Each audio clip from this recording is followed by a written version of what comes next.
jelas. Alif lam lam ha bukan Allah. Itu mah tulisan Allah. Bahkan Allah itu awalnya juga nggak ada namanya. Kan bapakmu yang Amir juga baru ada namanya setelah ada barangnya. Sekarang saya nanya dulu, ini kesederhanaan berpikir. Barangnya dulu, namanya dulu. Setelah ada barangnya gubrak alam kalam dunia. Betul? Kasep. Mancung. Lenganna dua. Sampainya dua. Dipasihan aja dengan Amir. Betul? Ya. Jadi menyebut-nyebut Amir, bisa tahu dan kenal pada Amir? Nggak bisa. Bisa tahu dan kenal Amir, mun sering penak sareng Amir. Sederhana? Oke. Sekarang saya tanya. Tahu zikir?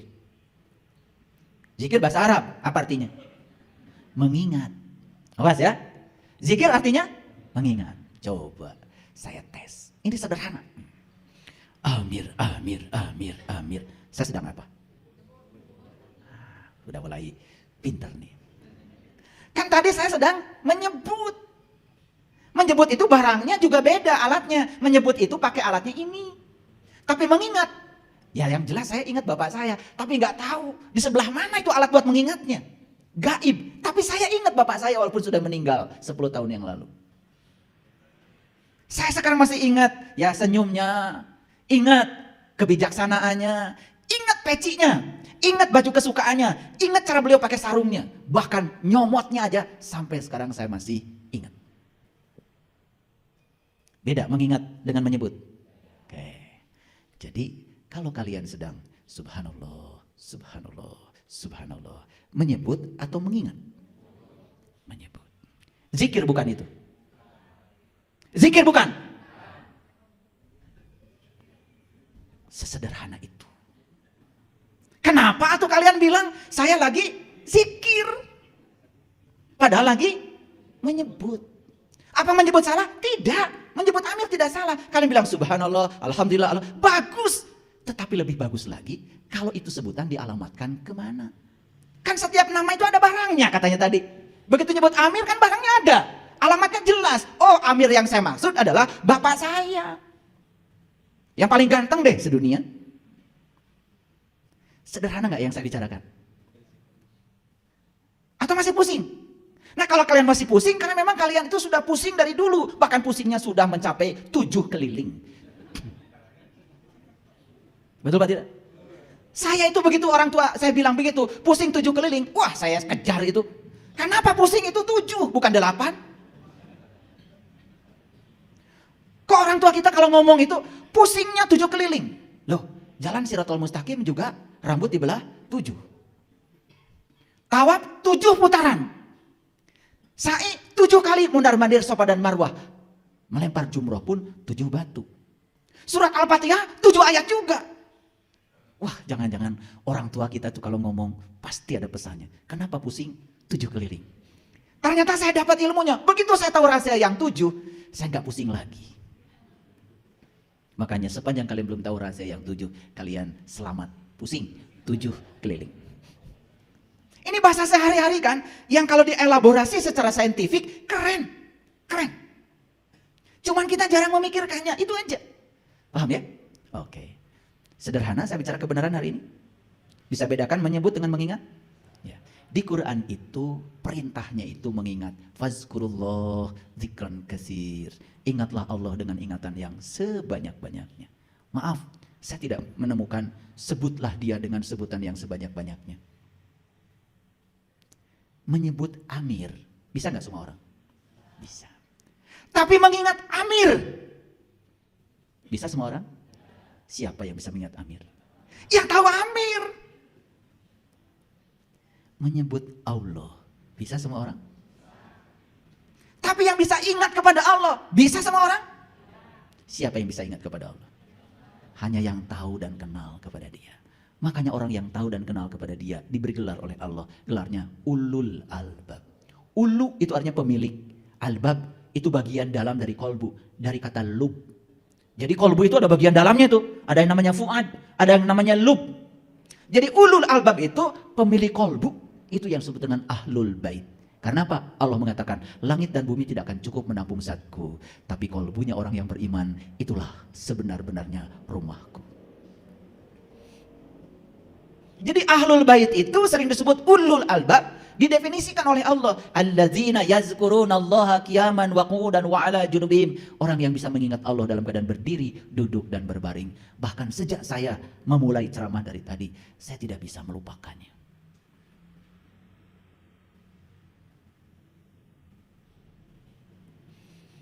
Clear sampai sini? Oke, lanjut. Ini baru bahas judul. Udah setengah jam. Oleh karena itu, mari kita bersyukur hari ini kita diberi kesempatan untuk belajar di ruang kesadaran kembali.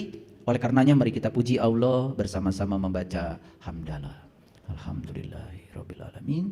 Mari kita mohon ridho dan berkah Allah. Semoga hari ini kita bisa menemukan kebenaran dalam kesederhanaan. Kita sapa asmanya dengan kelembutan dan cinta seraya membaca basmalah. Bismillahirrahmanirrahim.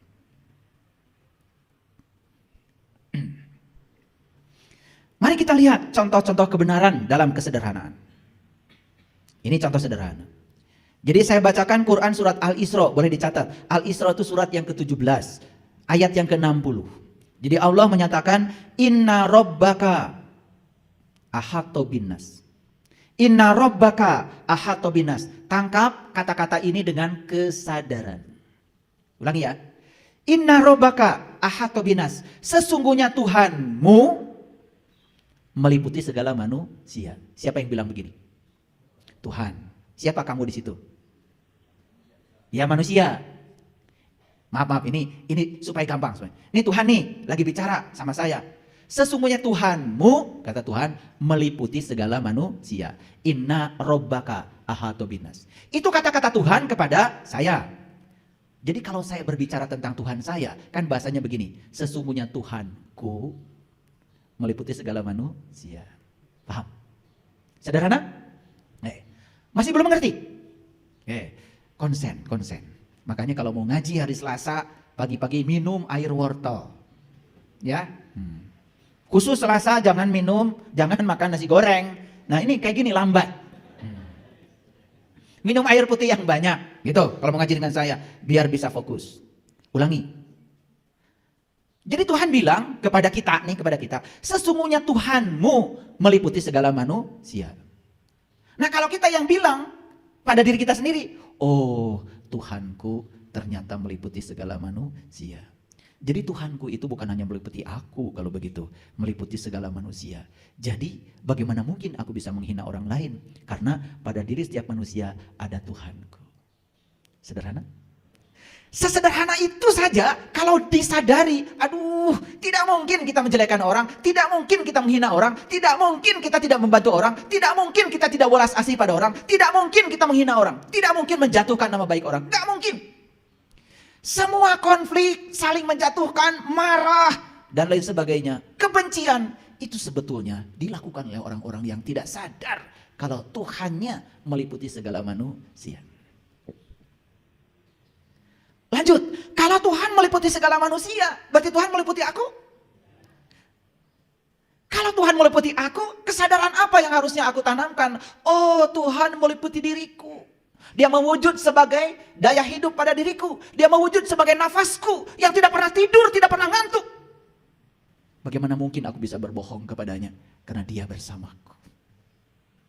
Jadi diri kita selalu waspada, eling, mawas diri. Dan kewaspadaan ini pun kita terapkan untuk memberikan welas asih, cinta kasih pada semua orang. Makanya saya pastikan semua orang-orang yang sudah sampai di kesadaran itu hidupnya penuh dengan welas asih. Boro-boro ingin menyakiti orang lain, yang ada di otaknya itu ingin jadi matahari, memberi, menyinari, satu arah. Dan matahari memberikan sinarnya satu arah. Tidak pernah minta balasan, tidak pernah minta balikan. Orang-orang yang suka minta balasan, semua orang-orang yang tidak sadar kalau semua yang ada dalam dirinya adalah pemberian. Sadarkah kita sebetulnya kenapa kita harus memberi? Karena semua yang ada di tangan kita adalah pemberiannya. Jadi saya kemarin bicara dengan sahabat kita yang baru saja ikut pelatihan workshop untuk bimbingan meniti ke dalam diri dari Singapura. Begitu saya jelaskan, saya punya program namanya BSI Peduli, Bumi Spiritual Isbatul Yakin Peduli. Apa itu ayah? Saya bilang, kita santuni anak-anak yang tidak bisa sekolah, kita santuni orang-orang yang tidak bisa makan. Dan setiap bulan saya membagikan ya santunan ini pada banyak orang. Sampai dia mengalami kemapanan secara ekonomi. Dia menangis. Dia bilang sama saya, beruntung ya hidup di Indonesia. Loh, beruntung banyak yang disantuni. Di Singapura susah katanya ayah, cari orang yang mau disantuni. Langsung saya bilang dalam diri saya, pokoknya saya langsung telepon murid-murid saya bilang, kita harus berterima kasih sama orang-orang yang mau disantuni.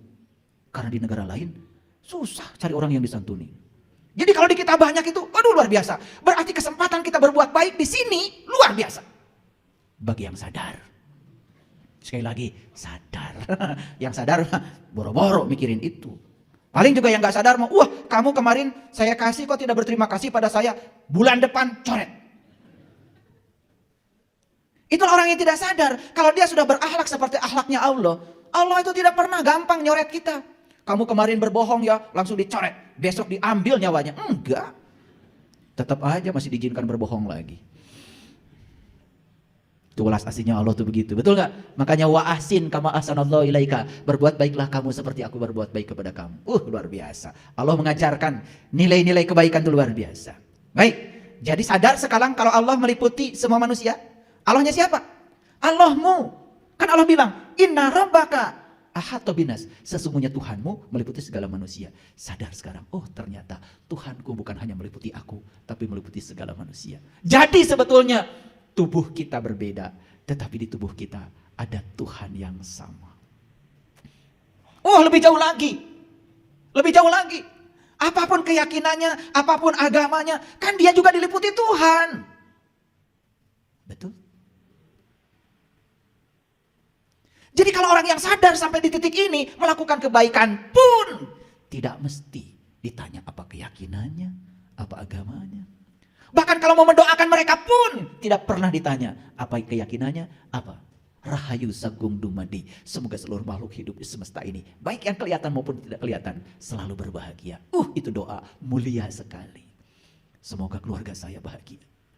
Yang lain gak usah. Itu doamu begitu. Biar saya aja yang panen banyak, tetangga gak usah. Biar dimakan tikus sama burung. Wah, orang kayak gini rezekinya gitu-gitu aja. Jadi kalau ingin rezeki kita berkelimpahan, menakjubkan hidupnya, buka semua pintu-pintu rezeki. Salah satunya adalah bahagiakan semua orang tanpa batas. Tidak usah dibatasi oleh keyakinan apa. Dendam di sini tuh masih ada. Begitu dikabarkan si Anu mengajarkan ajaran yang salah, langsung benci. Padahal kita pun tidak mengerti yang diajarkan apa. Kadang-kadang begitu mudah kita dibakar oleh api kebencian. Padahal kita tidak tahu apa-apa. Saya kasih tahu, membenci kejahatan saja, itu kita sudah berkontribusi membangun kejahatan. Benci pada orang yang melakukan kegelapan, kita pun sebetulnya sudah menyumbang kegelapan. Apalagi kalau kita melakukan kegelapan itu sendiri. Yuk kita sadar, dengarkan kajian saya yang kemarin. Dan semua kehidupan itu diliputi oleh cahaya, bukan kegelapan. Jadi dari ayat yang tadi, banyak gak implikasinya? Dari ayat yang tadi, ini baru satu ayat. Sesungguhnya Tuhanmu meliputi segala manusia. Oh ternyata Tuhanku meliputi segala manusia. Yang namanya manusia, apapun keyakinannya, apapun agamanya, apapun sukunya, apapun warna kulitnya. Kan manusia. Kalau Tuhan meliputi mereka, berarti kita pantas dan layak untuk menghormatinya. Setuju? Sadar sekarang, oh ternyata Tuhan yang sama ternyata meliputi tubuh-tubuh yang berbeda. Keren gak kalau gitu?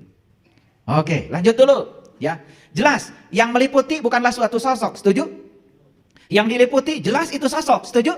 Oke, berarti Tuhanku bukanlah suatu sosok. Dia yang meliputi segala manusia. Keren sekali. Sadar saja dengan itu, oh ternyata yang abadi itu adalah ini. Semua benda-benda yang ada di sini datang dan pergi, tapi ini selalu ada. Bahkan sebelum bumi ini ada, ini sudah ada. Sebelum matahari ada, ini sudah ada. Sebelum Big Bang meledak, ini sudah ada. Masihkah mencari keabadian di luar ini? Sedekat itu kebenaran kepada kita. Sesederhana itu, cuman selama ini kita ditenggelamkan oleh keruwetan pikiran kita sendiri. Makanya Allah berfirman dalam Al-Quran, Inna ma'al usri yusro. Sesungguhnya di setiap apa yang kamu sebut sulit, itu sebetulnya ada kemudahan. Inna sesungguhnya, ma'a bersama. Usri kesulitan, yusro ada kemudahan. Jadi gak usah khawatir. Kalau ada masalah pasti ada solusinya. Setiap ada peristiwa pasti ada pasangannya. Gak usah khawatir. Gak usah khawatir. Percaya sama saya. Kalau hari ini kita punya utang, ntar juga ada rezekinya. Semua berpasangan kok. Cuman sayang otak kita sudah keracunan. Yang namanya pasangan selalu suami istri. Padahal pasangan itu rohani dan jasmani. Ya, baik, teruskan dulu. Ya. Sekarang pertanyaan saya, tolong dijawab dengan jujur. Apa yang meliputi kita saat ini? Ini kan? Yes. Yes? Yes. Jadi sebetulnya ini tuh apa? Ini ruang kesadaran, ini ruang kehidupan, ini ruang energi. Cuman kita buta, tidak bisa melihatnya. Makanya Allah memberikan satu mata kepada kita, namanya mata kolbu. Sehingga apa yang ada di ruang kosong ini kita bisa tahu. Tidak kosong, tapi isi. Isi, tapi kosong. Ngerti sampai sini? Oke. Yuk, jawab lagi pertanyaan saya. Sekarang kita sedang hidup? Yes. Dari mana kita mengambil kehidupan? Dari sini. Apakah kehidupan yang kita ambil dari sini abadi di sini? Tidak. Sebentar masuk, sebentar keluar. Sebentar masuk, sebentar keluar. Sebentar masuk, sebentar keluar. Dan nanti tidak masuk lagi. Betul nggak? Ketika tidak masuk lagi di mana? Iya di sini, di sini. Jadi kenapa kita takut dengan kematian? Bukankah mati itu hanya menghembuskan napas terakhir dan gak balik lagi? Bukankah kematian itu adalah anugerah? Karena kalau ini masuk ke dalam, semua rasa sakit di sini terasa. Begitu keluar, kita dibebaskan dari semua penderitaan dan rasa sakit. Jadi kenapa takut mati ya? Karena kita tidak mengerti. Itu aja. Ini wajah-wajah takut mati semua. Yuk lihat gambar di depan ini. Yang sebelah kiri gambar apa? Yang keras dong, gambar apa? Jeruk. Kayak TK ya. Jeruk itu JERUK atau itu? Itu. Itu pun bukan sebetulnya, karena itu gambar jeruk. Karena saya belum sempat ke pasar, jadi hari ini saya bawa gambarnya. Maaf ya, saya nggak bawa jeruknya. Udah, tapi kan jelas kan? Oke. Coba, satu orang saja. Ada yang pernah merasakan rasanya jeruk? Ada? Gimana rasanya? Udah macam-macam kan? Asam, manis, kecut gitu. Apakah asam bisa menggambarkan yang kita rasakan? Apakah kecut bisa menggambarkan yang kita rasakan? Apakah manis bisa menggambarkan yang kita rasakan? Nih saya kasih tahu, semua kata-kata yang kita ucapkan itu semuanya adalah bohong. Karena yang sebenarnya adalah yang kita rasakan. Makanya kalau saya ditanya sama kalian, ya gimana ayah rasanya jeruk? Pokoknya gitu deh. Daripada kayak kalian sok tahu. Asam, kecut, macam-macam tadi, betul nggak? Nanti saya kejar lagi, asam itu apa? Mau didefinisikan? Makin didefinisikan makin jauh dari kenyataan. Dan selama ini kita terjebak oleh kata-kata asam, kecut, manis. Betul? Lembut. Itu kata-kata yang dibuat oleh kita sendiri saking ingin menggambarkan rasa yang ada di situ. Tapi apakah rasa yang di situ bisa digambarkan dengan kata-kata? Saya jamin, siapapun ilmuwan, saya suruh nulis, coba kamu tulis, asam itu apa? Pusing dia. Mau ahli kimia, mau ahli fisika, mau sekolahnya sampai S4. Tahu S4? Susah senyum, senang senyum. Itu sekolah paling tinggi. Jadi sekolah yang paling tinggi bukan S3. Banyak yang sekolahnya S3, intelektualnya udah mencapai tingkatan paling tinggi. Tapi susah cemberut, senang tambah cemberut. Karena takut kehilangan yang dia senangi, betul? Buat apa sekolah tinggi-tinggi kalau tidak bahagia? Makanya sekolah yang paling tinggi itu adalah S4. Susah senyum, senang senyum. Tetap senyum apapun keadaannya. Itu namanya sudah bisa menerima semua kondisi apa adanya. Itu sekolah paling tinggi itu. Capek sekolah itu. Ya. Dan sekolah itu bisa dicapai oleh lulusan SD, SMP, SMA. Gak peduli tingkatan pendidikannya apa. Karena kesederhanaan, kebenaran ada dalam kesederhanaan. Jadi kesederhanaan, kebenaran itu gak ruwet. Kenapa kita ruwet? Karena kita selama ini diajarkan ruwet oleh orang-orang yang ruwet.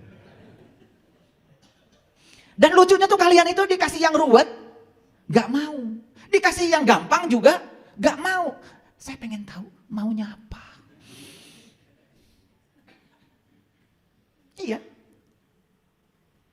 Saya kok cara untuk mendidik ke dalam diri katanya semudah itu. Saya tanya, kamu pengen sesusah apa?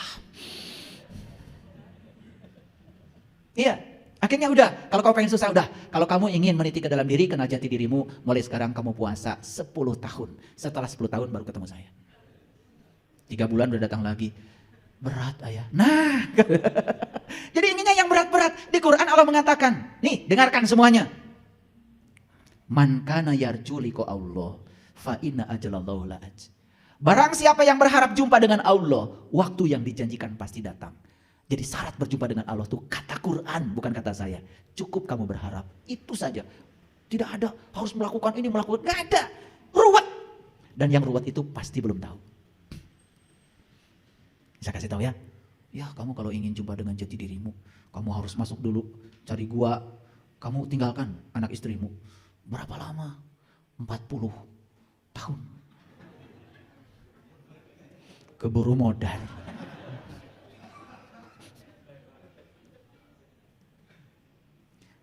Banyak leluhur kita para suci sudah mencoba itu. Mereka mengasingkan diri di gua ini, gua itu sampai kurus kerontang. Malah ditegur oleh semesta. Kebenaran itu ada dalam dirimu, tidak di luar. Tidak usah untuk menemukan kebenaran, kamu sendiri harus menyiksa dirimu sendiri. Sampai hak-hak tubuh tidak diberikan. Masa begitu? Kitab suci tertua yang ditulis oleh tangan Allah sendiri adalah tubuh manusia. Dan lewat tubuh inilah kita akan bisa menemukan banyak sekali ilmu pengetahuan. Asal tahu ilmunya, tahu caranya. Sekarang yang sebelah kanan gambar apa? Siapa yang ngasih nama ini buah naga? Dulu ada namanya? Saya kasih tahu. Semua yang diberi nama, yang ngasih nama kamu. Ingat itu. Betul apa tidak? Awas, supaya sadar. Yang ngasih judul kamu. Begitu yang tidak enak kami kasih judul musibah. Siapa yang ngasih judul? Kamu. Begitu enak kami kasih judul berkah. Siapa yang ngasih judul? Kamu. Padahal dua-duanya adalah kebenaran. Kalau itu harus terjadi pada dirimu dan itu untuk kebaikanmu. Kamu suka atau tidak suka, terima saja. Jangan dikasih judul. Jadi mulai sekarang stop ngasih judul. Betul apa tidak? Banyak gak ngasih judul? Lain, jadi banyak sinetron. Kalian lupa kalau judul-judul itu buatan kalian sendiri. Allah tuh membebaskan kok, mau dikasih nama apa. Yang keyakinan ini ngasih namanya ini, keyakinan ngasih namanya, keyakinan ngasih nama. Banyak nama untuk dia. Kata Allah, gak masalah kamu ngasih nama sama aku yang berbeda. Tapi yang paling penting, kamu tahu aku yang sebenarnya. Aku yang tanpa nama, aku yang tidak bisa dijelaskan, aku yang tidak bisa diterangkan. Tapi aku bisa ditemui dan dirasakan. Bagi mereka yang merindukanku. Semangka rasanya gimana? Udah mulai pintar sekarang, udah mulai pintar, gak terjebak lagi. Pokoknya gitu deh, itu kebenaran. Pokoknya gitu deh pun sebetulnya tidak bermakna apa-apa. Saking susah membicarakan yang kita rasakan. Ini saripati alam semesta. Perhatikan saya, sebetulnya yang dirasakan di jeruk itu bukan hanya kecut. Rasa gula ada, rasa garam ada, semua saripati yang ada di alam semesta ada di situ. Cuma ada yang dominan, ada yang tidak dominan. Kan begitu. Saking sulit menggambarkannya daripada dijelaskan. Sudah, kamu beli jeruknya, kamu makan. Dan saat makan sadari, kenapa saya bisa merasakan semua ini? Bukankah karena kita bernafas? Betul? Dan kalau kalian sudah tidak bernapas lagi, nggak bisa merasakan semua itu. Makanya kalau saya lagi makan, ini sama komunitas, saya jamu makan. Gimana makanan hari ini? Enak gak ya? Kenapa enak? Habis ini kita akan bersama makannya. Salah. Karena saya sedang sehat. Salah. Jawabannya apa? Karena kamu bernafas. Itu aja kok. Betul? Terus napas siapa? Bukankah napas itu adalah wujud kehadiran sang semesta yang ada dalam diri? Betul? Jadi kenapa kita makan terasa enak? Karena kehadiran dia. Sadar enggak?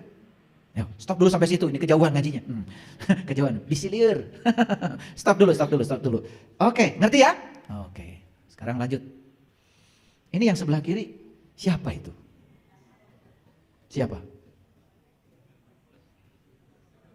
Saya juga nggak tahu.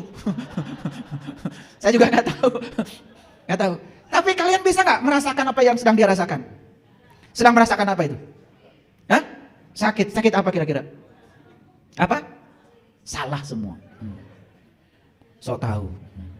Yang bisa merasakan yang dia rasakan ya dia sendiri. Gimana sih kalian ini ngajinya kemana aja selama ini? Mules, sakit pinggang, itu ngarang semua.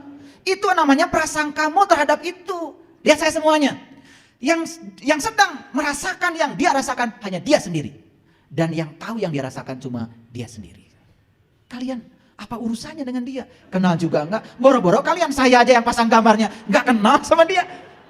Ini kalian tuh selama ini belajar sok tahu. Jadi penjelasan kalian tentang itu kebenaran atau pembenaran? Pembenaran. Yang sedang dia rasakan langsung, dirasakan sebagai pengalaman langsung. Kebenaran atau pembenaran? Jadi kebenaran itu apa yang dirasakan langsung oleh seseorang. Jadi kebenaran itu adalah realitas. Bisa bedakan kebenaran dan pembenaran? Nah, ini kuliah hari ini luar biasa. Sebenarnya beruntung sekali kalian hari ini datang. Ya, gratis lagi.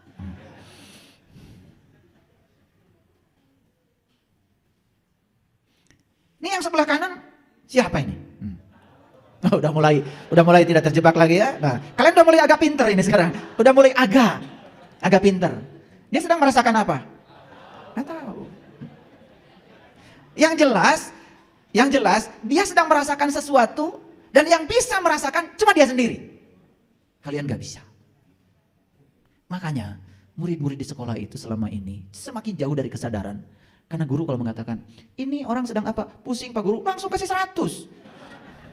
Dan yang lucunya anak ini mengatakan benar jawabannya. Itu kan yang membuat kalian modelnya kayak gini. Merasa paling benar, merasa paling hebat, merasa paling soleh. Kalau udah dandan kayak gini, yang lain salah. Ini dari tadi ketawa-ketawa itu mentertawakan siapa sebetulnya? Nah kalau kalian sudah mentertawakan diri sendiri itu tanda-tanda masih ada kehidupan dalam diri kalian itu. Masih ada kehidupan. Ya, dan orang yang sombong, orang yang tidak tahu kalau dirinya tidak tahu, nggak akan ada di sini. Dan dia tidak kebagian tertawa. Betul apa tidak? Makanya kalian suka baca surah Yasin kan? Litundiro qaumama undiro abauhum fahum ghafilun. Sering gitu kan? Sering kalian wajah-wajah. Udah yakin ini. Kalau malam Jumat pasti Yasinan ini. Dari wajahnya kelihatan. Tapi ngerti nggak?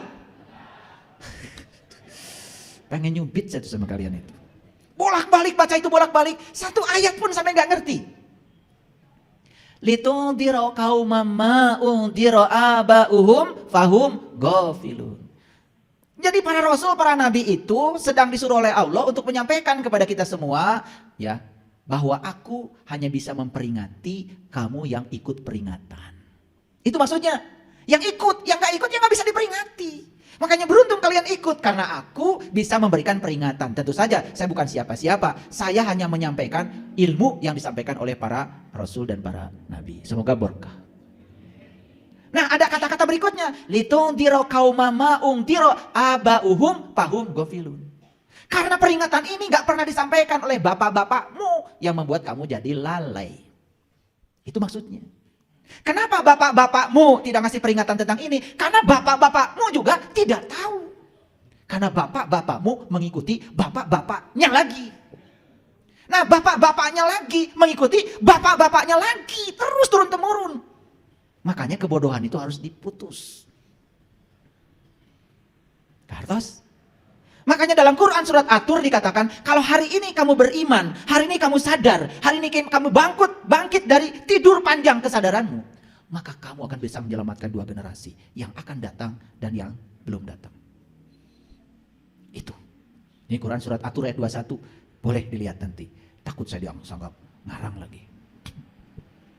Sudah ngerti sampai sini? Oke. Jadi sekarang bisa membedakan mana kebenaran, mana pembenaran. Sekarang saya mau cerita. Allah adalah pencipta langit dan bumi. Allah adalah terus Allah. Yang saya bicarakan itu pembenaran atau kebenaran. Kan itu baru kata-kata. Nah kebenaran itu adalah Allah yang dirasakan langsung sebagai pengalaman spiritual dalam diri kita. Sampai kita satu jawaban. Apa itu? Pokoknya gitu deh. Dan kalau sampai pada rasa itu, yang ada di sini cuma hangat-hangat air mata. Makanya orang yang tahu tidak bicara. Karena orang yang bicara itu tanda tidak tahu, kayak saya. Banyak yang menceritakan Allah di masjid. Apakah yang diceritakan oleh mereka itu Allah yang sebenarnya? Atau persepsi dia tentang Allah? Pembenaran atau kebenaran? Sudah bisa membedakan ya sekarang. Sudah bisa membedakan. Maka Allah bilang, aku bersamamu, lebih dekat kepadamu daripada urat nadi lehermu. Allah hanya ingin rasakan kehadiran